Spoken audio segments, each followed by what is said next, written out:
Армысыңдар, туысқандар, бауырлар. Қазақта бір мақал бар еді. Қарнымның ашқанына емес, қадірімнің қашқанына жылаймын деген. Сол секілді ақылдылығымнан не шешендігімнен тасып айтып отырғаным жоқ. Анау Беки деген балаға байланысты амалсыз айтып отырмын. Мен анамын. Сондықтан да осы қозғалып жатқан тақырыпқа бейжай қарай алмаймын. Айтпаса сөз атасы өледі. Мен құдіретті бір жаратушының барына сенемін. Титтей шек келтірмеймін. Және қазір ғана емес, сонау титтей сәби кезімнен бастап, тіпті дінге тыйым салынып жатқан атеистер заманының өзінде мен бір жаратушыға өте сенген адаммын. Атам, әкем, шешем сол кезде намаз оқып жататын. Бірақ бізді сендер намаз оқыңдар деп үйтіп заставить етіп үйреткен жоқ. Бісміллә деңдер жатарда, Аллаға сиынып жатыңдар, қолдарыңды жуыңдар деген сияқты тәртіп тәрбиеге үйретті. Ешкім үйретпей-ақ сол сезім әлде бір құдіреттің күшімен кеудеме орнап қалған. Еш уақытта Құдайға және аруаққа деген сенімім мен құрметімді жоғалтқан емеспін. Солай екен деп, діннің қисынсыз сандырағына да сенген емеспін. Жоғарыдағы бауырлар сөзіне толық қосыламын. Біз, қазақ, өте еліктегішпіз. Алды-артымызды болжамай, бірақ құлап түсіп еліктеп кетеміз. Арақты орыстан үйрендік, ішуде олардан асып кеттік. Сауданы сарттан үйрендік, ақша қууда олардан асып кеттік. Дінді арабтан үйрендік. Енді сол сорақылықтарды жасағанда сол арабыңның өзін қазір жолда қалдырып жатырмыз. Біріншіден, бала кезімізде молла имамға деген сенім мен құрмет шексіз еді. Оларды екі дүниенің арасын жалғастырушы құдірет иелеріндей санап табынатын едік. Олар да сондай иман жүзді, салиқалы, салауатты адамдар еді. Көп емес, өздері аз болатын, аз болғандықтан да қадір құрметтері өте жоғары еді. Бір әулетте бір нәрсе болып қалса, молда мен имамның қажет жері болса, алыстан ат жібертіп алдыртып алар еді. Олардың оқып отырған аяттарының күңіренген мақамы, әрі араб сөзінің мағынасын білмегендіктен де ол кезде ол бір тылсым күші бар секілді тыңдап отырған адамдарға керемет әсер ететін. Ал қазір молда, имамда, қазіретте, Құранда сол қасиет қалды ма? Қалған жоқ. Өйткені Құранды білмейтін, оны оқымайтын адам қалмады. Тегінде ең бір қасиетті, құдіретті, құрметті дін адамы ғана оқыса, қазір әркім оқиды. Сауда жасап тұрған адамың да, мұғалімің де, балаң да, 5 жасар бала да, қатын да оқымайтын жоқ. Кез келген автобуста екі өкшесі күс-күс болып, шаштары алба-жұлба кір-кір болып жүрген күрттің 7-8 жасар балалары отыра қалып, автобустың ішіне кіре сап, кір-кір салонға отыра қалып, зарлатып оқи жөнеледі. Мақсаттары сонда тиын тебен алу. Ал қашан Алланың сөзі сатылып еді? Егер Құран Алланың сөзі болса, қашан Алланың сөзін сатып ақша табушы еді? Бұрынғы имам молдаларымыз сондай ма еді? Бұрын Құран сөзі түсінікті болған соң да құдіретті секілді болып көрінетін. Ал қазір Құранның қазақша аудармасы көрінген сөреде, көрінген мешіттің алдында, көрінген жерде қаптап жатыр. Оның қазақша аудармасын оқымаған адам жоқ, бәрі біледі. Қазақшаға аударғанда Құран сөзі айбары мен сұстылығынан, жаңағы тылсым құдіретінен жұрдай болып айырылып, әншейін бір бөстек сөз болып шыға келді. Алла сөзі дейді ғой. Ал енді сол Алла сөзін оқып көрейікші. Аудармадағы Алланың сөзін оқып көрейікші, Құранның аудармасын. Ылғи, маған баси, маған құлшылық ет, маған ғана табын, менен басқаны ойлама, егер сөйтсең ғана жұмаққа барасың. Айналайындар-ау, сонда Алланың өзіне бас иген құлдарды ғана ұнататын бір деспот болды ма? Әлде құл ұстаған қожайынға ұқсап кетті ме?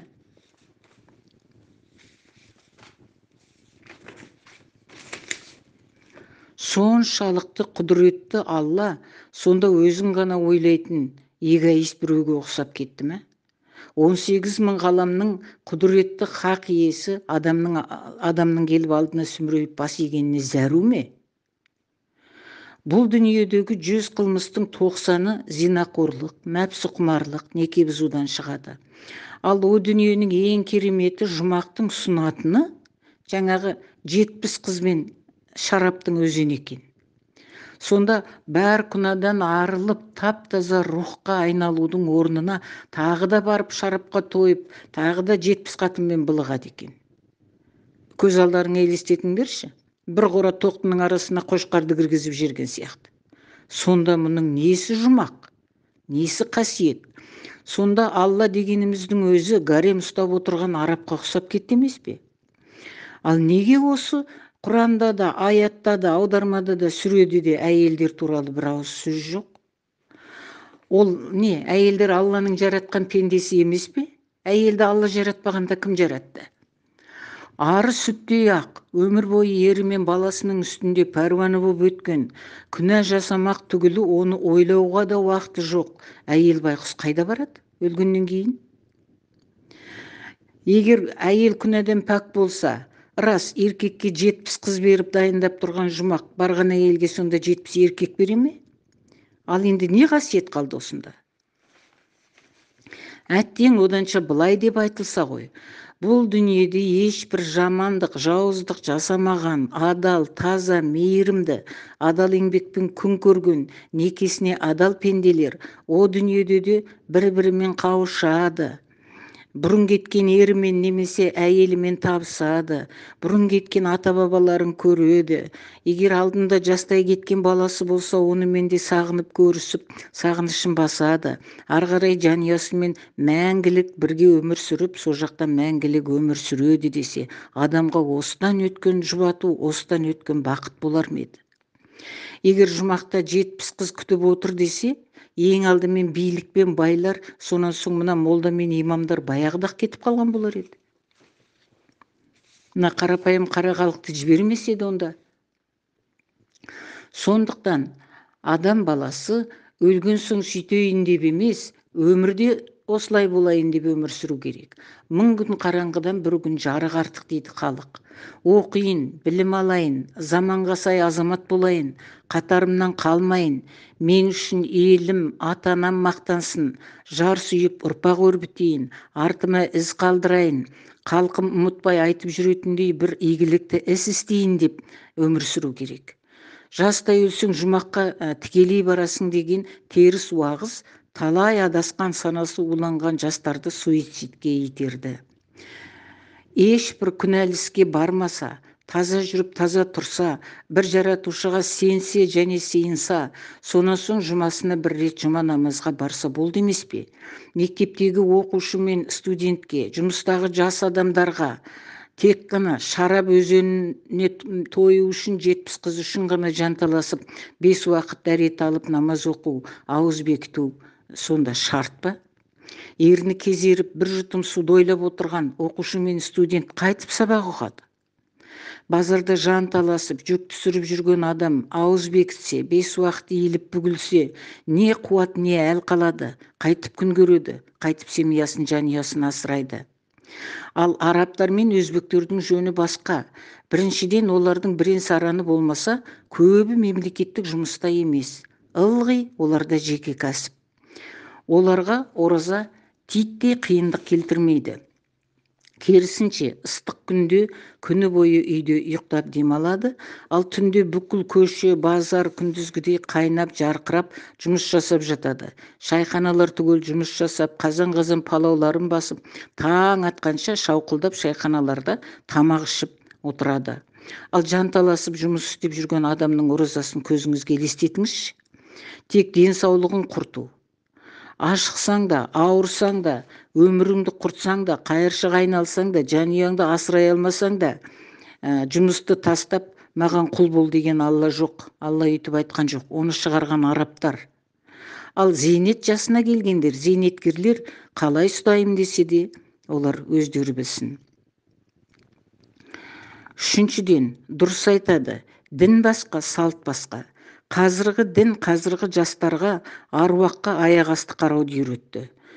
Зират басына аялдамайды қазіргі жастар. Аллау акбар айтпайды. Біз арабтар келмей тұрған кездің кезінде аруақты сыйлаған, аруаққа сыйынған және құрмет тұтқан елміз. Ата бабамыз, біздің батыр бабаларымыз, қазақ батырлары жауға шапқанда, я аруақ деп ұрандап шапқан. Бұл біздің ата салтымыз. Арабтар айтты екен деп ата салтын аяққа басуға болмайды. Төртіншіден, арабтар айтты екен деп аяққа басып отырған тағы бір мәселе әйелдер мәселесі. Байқаңыздар өздеріңіз, қарап көріңіздер. Осы дін біздің салтымызға тереңдеп енген сайын ажырасу, тұрмыстағы зорлық, зомбылық, әйелді ұрып кемтар ету, немесе мал секілді өлтіре салу, балтамен шаба салу, қол-аяғын шаба салу, қылқындыра салу жиілеп кетті. Қашан біздің қазақ осындай еді? Қай тарихтан, қай әңгімеден, қай ертегіден оқыдыңыздар? Ұрысып қалса, ренжісіп қалса, әйелін сөйтіп мал секілді өлтіре салады екен деп. Малды да, итті де, хайуанды да үйтіп өлтірмейді ғой. Қазіргі біздің қазақ жастары осындай болып барады. Осындай әрекет әсіресе шолақ шалбар киіп сақал өсіргендерден, әйеліне паранжі кигізіп қойғандардан көбірек шығып отыр. Неге? Олардың мұсылмандығы осы ма? Олардың Құдай жолын ұстағандығы осы ма? Осы мәселеге біраз тоқтала кеткім келеді. Күллі шығысты, Орта Азияны, түркі тектестерді түгел шолып шықсақ та, қазақта ғана бар, ешкім таласа алмайтын бір тамаша сипат бар. Ол қазақ халқының әйелге, қыз балаға көзқарасы. Мен осыны қазақтың 8-ші қыры дер едім. Себебі қыз баланы аялап, әлпештеп, құрметтеп, ар-ұятын қызғыштай қорып, адамдық құқығын аяққа баспай, еркелетіп, еркін өсіретін бірде-бір қазақтай халық дүние жүзінде жоқ. Шығыс халықтары сияқты әйел затын бар құқықтан айырып, мақұлық мал орнына ұстап, басын жерден көтере алмай, кісі бетіне тіке қарай алмайтындай қор, ез, топас, надан, ынжық етіп өсірмеген қазақ. Қазақ ұл туса қуанған, бірақ қыз туса да ренжімеген. Қайта отбасымның көркі, сәні, абыройы, қызығы, көз қуанышым, өрісім деп қуанған. Шығыс халықтарынша қап-қара қапқа орап тастамай, керісінше қуыршақтай етіп киіндіріп, әшекей асылдарын тағып, құлындай ерке, құстай еркін етіп өсірген. Әке ағаларының өзі қыз балаға қатты сөз айтпай, дөрекі қылық көрсетпей өсірген. Тамақтың дәмдісін ішкізіп, киімнің сәндісін кигізген. Қызы топқа түскен көсем болса, дауға түскен шешем болса, жауға шапқан батыр болса, не әнші, не ақын болса, қазақ оны ол үшін ұялмаған, оны мақтан еткен. Қызының мөлиген жасық болмай, өр мінезді өжет боп өскенін қалаған. Сол үшін де бетін, мойнын, құлағын бүркемеген.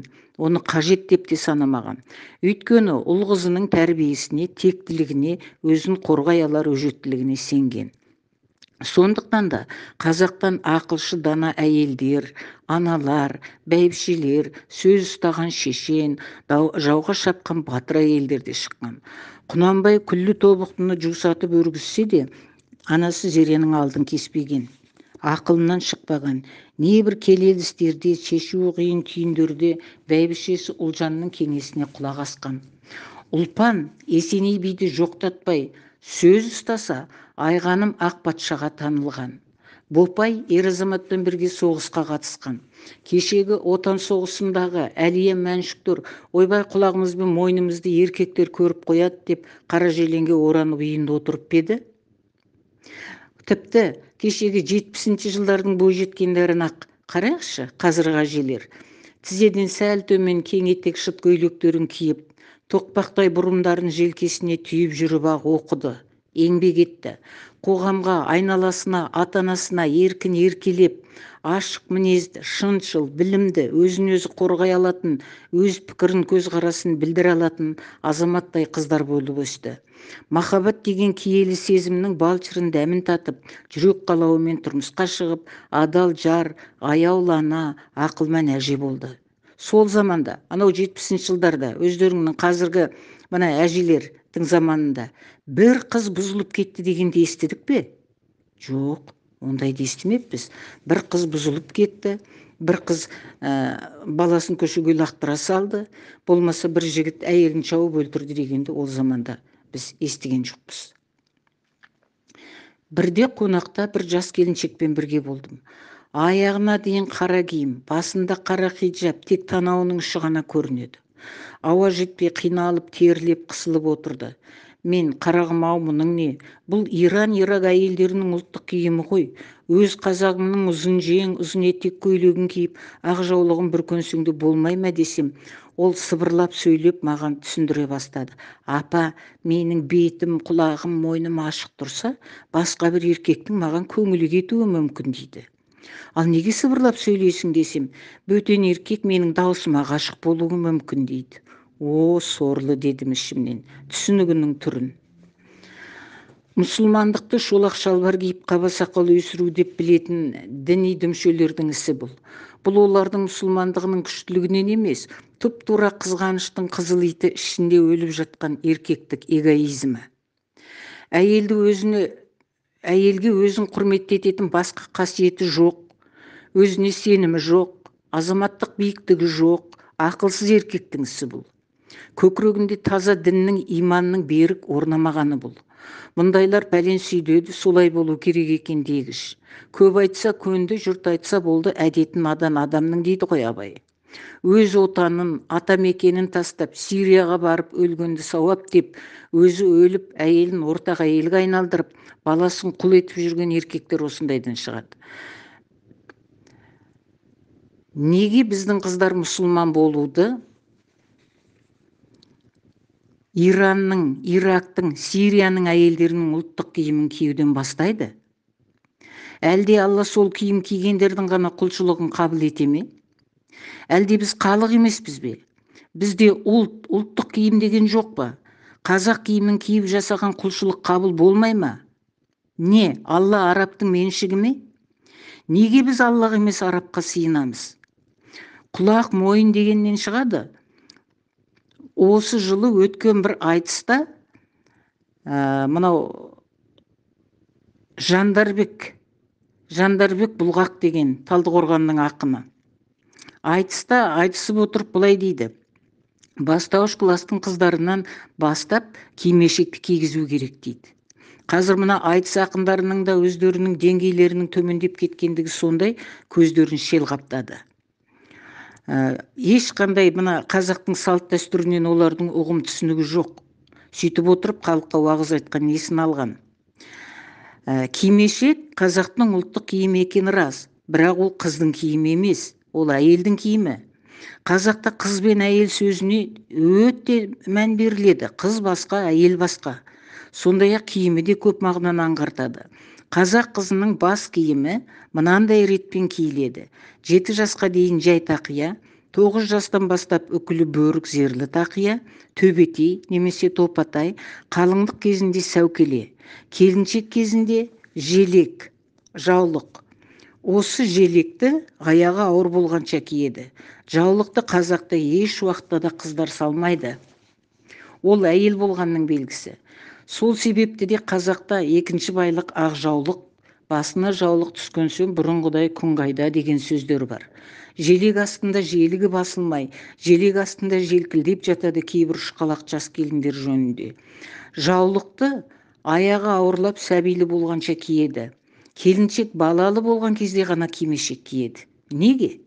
Өйткені қазақ әйелі ел көзінше омырауын ашып бала емізбейді. Анау кимешектің бүкіл кеудені жауып тұратын мол етегі әйел омырауын көзден де суықтан да қорғайды. Кимешектің жоғарғы бөлігі сылауыш немесе шаршы деп аталады. Міне осы кимешекті сол балалы әйел болғаннан бастап қартайғанша киеді. Кимешек еш уақытта балиғатқа толмаған қыз баланың киімі емес. Ал енді осы кимешекті апарып 2-ші, 3-ші, 4-ші сынып оқып жүрген қыздарға кигізіп қою керек дейді. Көз алдарыңа елестетіңдерші. Менің көз алдыма ергежел қатындар елестейді. Денем түршігіп кетеді. Үйтіп бояушы дегенге сақалымызды боямайық. Біздің жастар бұрын қалай орыстанса, енді жаппай арабтанып жатыр. Бір сәт салыстырып көр. Осы араб деген халықтың біздің қазақтан Артық жер бар ма? Қай жер артық? Керісінше, дүние жүзінде мұсылманнан басқа дінлілер өмір сүрмеу керек деп, сондықтан да оларды өлтіру сауап деп, қолдарына арабтан басқа бір адам түссе, Аллаху акбар деп бауыздай салатын солар емес пе? Оны өздері сауап дейді. Ал Құранда кісі өлтір, ол сауап делінген бе? Алла мен үшін кісі өлтіріңдер, ол маған жақсы болады, мен қуанам деп айтқан ба Құранда? Күні бүгінге дейін гарем ұстап отырған арабтар, көшеде жүрген аш-жалаңаш келімсектердің, жаңағы қайыршылардың, тамақсыз, киімсіз жүргендердің қыздарын 9-ға толса болды, ұстап әкеліп гареміне тоғыта береді. 7-ші әлде 10-ші әйел қылып отырған солар емес пе? Оны өздері сауап дейді. 9 жасар дегенің сәби ғой. 9 жасар сәбиді шырылдатып әкеліп қатын жасау атасының басының сауабы ма? Бұл арабтарға ұнаған менен, ол бізге жат, біздің ата-баба салтымызға жат. Көз алдарың елестетіңдер. Өздеріңнің қарындастарыңды, өздеріңнің қыздарыңды солардың ойынына орып қараңдар. Ешқандай сауап емес. Бұл күнә. Арабтың арғы тарихына үңілсек, әрбір 3-ші қызды тірідей көмген солар. Құрбандыққа мал емес, о баста адам шалғанда солар. Құрбандыққа құлдарды әкеп шалған. Олар бет аузын бүркесе, аптап желден қорғану үшін бүркейді. Шолақ шалбар кисе, құмға малынбас үшін киеді. Ал біздің жастарға не жорық? Қазақ деген халықтың тарихына көз салыңдаршы. Сендер ұялатын, сендер жиренетін титтей нәрсе бар ма? Ойлап отырсаңдар, қазақтан текті, қазақтан бауырмал, қазақтан кішіпейіл халық жоқ. Қазақ болғаныңа мақтан, басқаның қаңсығын таңсық көрмей, өз асылыңды бағала. Қазақта бір сөз бар, атаңның басы бар ма дейді. Бір жерге кемелеп барасың, немене қайда барасың, атаңның басы бар ма ол жерде дейді. Иә, сендер аталарыңның басы қалған ұлан ғайыр даланың үстінде жүрсіңдер. Ел сенікі, жер сенікі. Кеуделеріңді көтеріп, бастарыңды тік ұстап, кімнің алдында, қай жерде жүрсеңдер де өз тіліңде даусыңды қатты шығарып, мақтана сөйле, шаттана сөйле. Автобусға цыганның жаман қатыны кірсе, өз тілінде сөйлеп, ешкімге де қарамай, ешкімнен ықпай, ешкімнен ұялмай, өз тілінде сөйлеп автобусты басына көтереді. Ал автобусындағы қазақтың жап-жас ұл мен қыздары дауыстарын шығарып, қаттырақ қазақша сөйлеуге ұялады. Тәңірге жазып, қипыжықтап, төмен қарап, терлеп тепшіп, даусын ақырын ғана шығарып қазақша сөйлейді. Болмаса орысша сөйлейді ылғи. Өз тілінде сөйлеуге ұялатындай соғырша сендер кімнің алдында кінәлі болдыңдар? Кімнің алдында бейшара болдыңдар? Сендер кешегі ұлан даланы 3000 жыл тұлпарының тұяғымен дүбірлеткен сақтардың ұрпағысыңдар. Одан бері де Қытайға ұлы қорғанды салғызуға мәжбүр етіп, ғұндар пәле болды ау деп зар илеген, Қытайды зар илеткен ғұндардың ұрпағысыңдар. Одан бері де көк түркінің, ал бүгінгі қазақтың ұл қызысыңдар. Бастарыңды көтеріңдер, тектіліктеріңді жоғалтпаңдар. Араб құдай емес, арабқа сиынбаңдар, Аллаға сиыныңдар. Арабтың идеясын, идеологиясын, салтын алмаңдар, арабтың таза дінін ғана алыңдар. Менің айтайын дегенім осы. Әмина Құрманғалиқызы, сыншы,